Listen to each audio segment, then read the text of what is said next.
For my number one worst off ever dating story.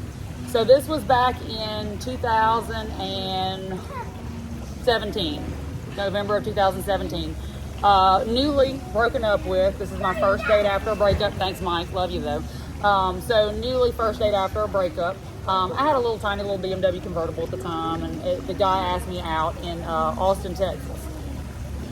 All right, I'm gonna do that. That sounds great. He says, well, I'm gonna come to San Antonio and take you out. And I said, you know what? Listen, dude, I've never been to Austin. It's a great opportunity for me to come out to Austin and get to visit you, right? So what ended up happening is I decided that I'm going to take my little top off my convertible. I'm gonna drive down there. He says, we're gonna have a nice trip down. We're gonna drive through the hills. I'm gonna show you around Austin. I'm gonna actually take you to my favorite restaurant in Austin. Now, I'm gonna ask you a question. Somebody tells you they're taking you to their favorite restaurant in their hometown. Where are you gonna take them? Somewhere decent, right? Oh, absolutely. But it ain't gonna be a chain. It's gonna be somewhere that's like known, that you're known for. Now, we're from Louisiana, so we ain't taking you to Applebee's, sweetheart. We're gonna take you somewhere decent to show you our cuisine. That's my thought process. Got it? Okay. So just keep that thought. So I show up, and this was back in I think the Plenty of Fish days. Who the hell knows? One date and a half, who knows? Whatever.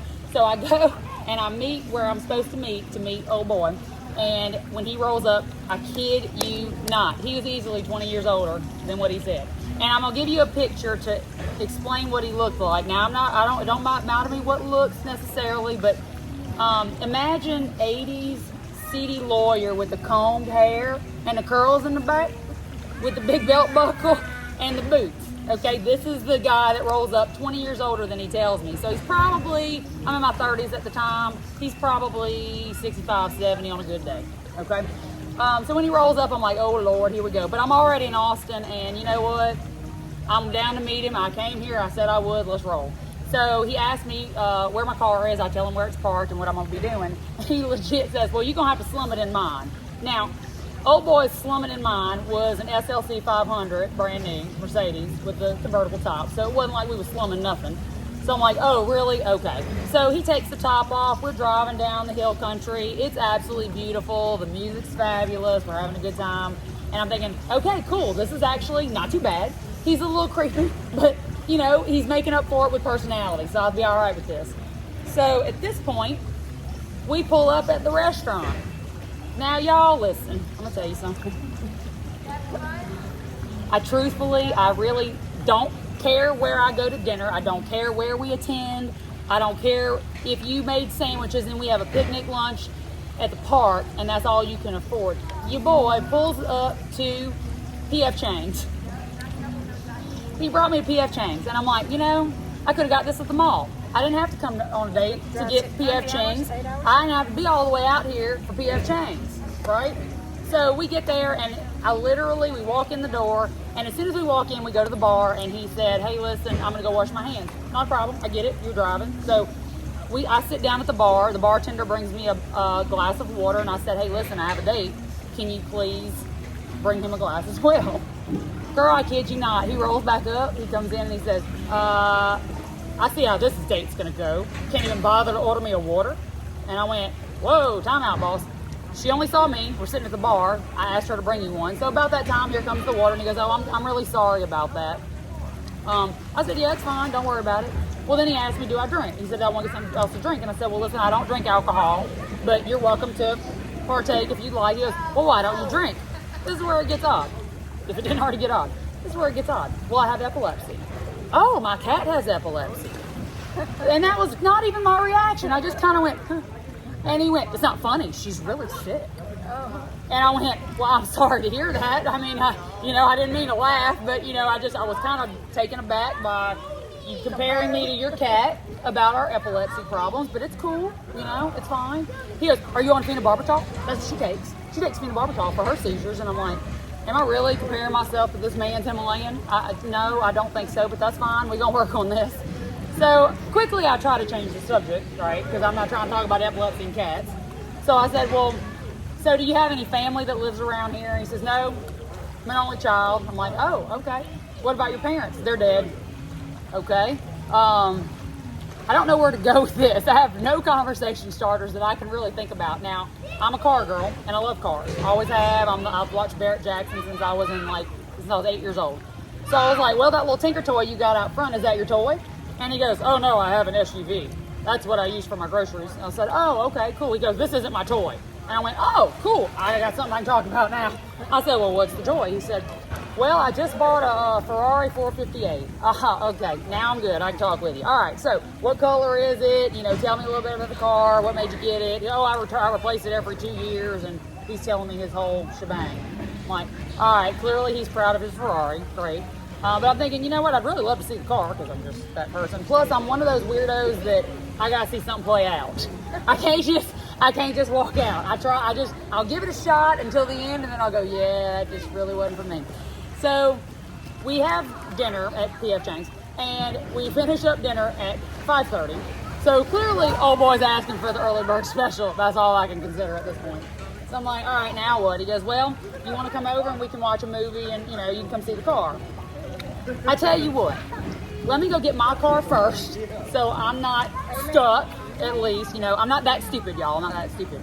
So let me get my car first. I'll follow y'all. I'll follow you, and then, that way I can leave, and you won't have to leave the house again, right? All right, so here's where it definitely gets interesting. So we roll up to the house. The garage door's open. Old boy he's got his Ferrari. There it is on its pad and all of its regalia and all of its shenanigans. He pulls in his little Mercedes. Well, his SUV was a G-Wagon, of course, So obviously he's got to flaunt what he's got. I really don't care, but whatever. So we walk in. I take my heels off to walk in the house because I don't know how weird he's going to be. And this house looks like he's got a Rapunzel tower right in the middle of the damn thing. I guarantee you there's somebody up in there that's still trapped, no lie. So I go in, and there's that sickly-ass little cat chilling right there on the bar. I wish I could remember her name. I really can't. So I pet her. I'm like, okay, nice to meet you. I'm not a cat person. I'm a dog person, but it's fine. So the cat's a Himalayan, and you can tell she's brushed out 3 or 4 times a day. And he says, okay, he's, welcome in, and he's show me around the house. And I see the big spiral staircase coming out of the tower. And here comes a big-ass, another Himalayan coming down the stairs. And there's one in the corner. There's another one over here. And then he throws an orange one on top of me. And the orange one's name was Breckenridge. And he says, here's Breckenridge. You'd like to meet him, huh? And I went, oh, hi. Yeah, and I'm petting this big-ass orange Himalayan cat with hair longer than mine.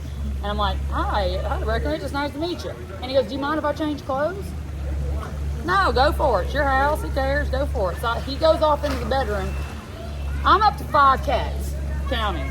And they're all Himalayans at this point. So this man is brushing these things out every day, right? So here he comes. He's in his pajamas.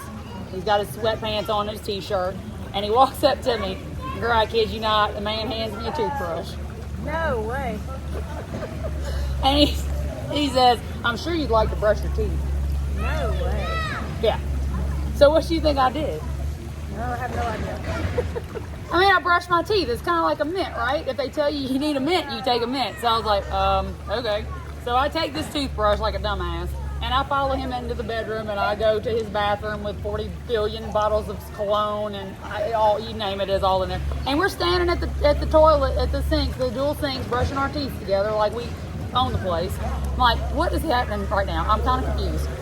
So I put my toothbrush down. I walk back in the living room. Girl, it's only like 6:30. It ain't even like it's late. It's like 6:30 in the evening at this point. So I go back into the living room, and how you can tell where somebody sits on their couch? So I looked at him, and I was like, that's got to be his spot. I'm going to sit on the far end of this sectional. Because I already kind of get a weird vibe about old boy. So he comes in, and he sits down in his spot, and the cat sits down, one of the cats, I think it was Breckenridge, sat down next to him. I'm not really sure at this point. So Breckenridge chills next to him, and I'm sitting on the far end, and he looks at the cat, girl, I kid you not, and he goes, Breckenridge, don't you think Christy's sitting a little far away from us? And I went, oh shit, this man talks to his cats. Okay, all right, well, what do you do at this point, right? This is making a quick escape, or you let this shit play out? I'm a dumbass. I'm going to let it play out. So I load up and I move over closer to, Mr. Marvel's here. And so he's sitting there. Breckenridge is chilling in the middle cushion, and I'm next to him. So I glance over in the corner, and I see a big white Himalayan that's chilling on the chair. And he looks over at that one and says, Aspen. Clearly this man names all of his cats after all of his favorite cities in Colorado, in case y'all were wondering. 9 of them to be exact. That's where I quit counting cats. I quit counting 9 Himalayans. That's where I stopped because I gave it up. So he looks over at Aspen and he says, Aspen, don't you think Christy and I need to test our lips? Oh my gosh. Girl, I about died. I'm like, oh my word. And I literally, without missing a beat, went, Aspen, tell your daddy I don't kiss on a first date, baby. And y'all, I kid you not. He looked at me and he went, when do you have sex? I'm like, baby, I ain't having sex with you. No doubt. So I had to, I played it out for about another 20 minutes and then I managed to make my escape. And then I got screamed at for not being willing to make time for somebody because the next day he wanted to ask me out again and I was like, listen, I don't really think it's a good fit. I really think, you could find somebody that was closer to you, whatever. And he was like, you are a horrible person. You're not willing to date because you're never going to make time for a human. I'm like, no, sweetheart, I'm not trying to make time for a human and 9 cats. That's the difference. That's the difference. You don't have room for another cat in your house. Trust me. So I'm out. Deuces. Especially talking to, Isn't that a mess? talking to the cat about Girl, total and utter mess. All right, I'm about ready for yours. Stay tuned.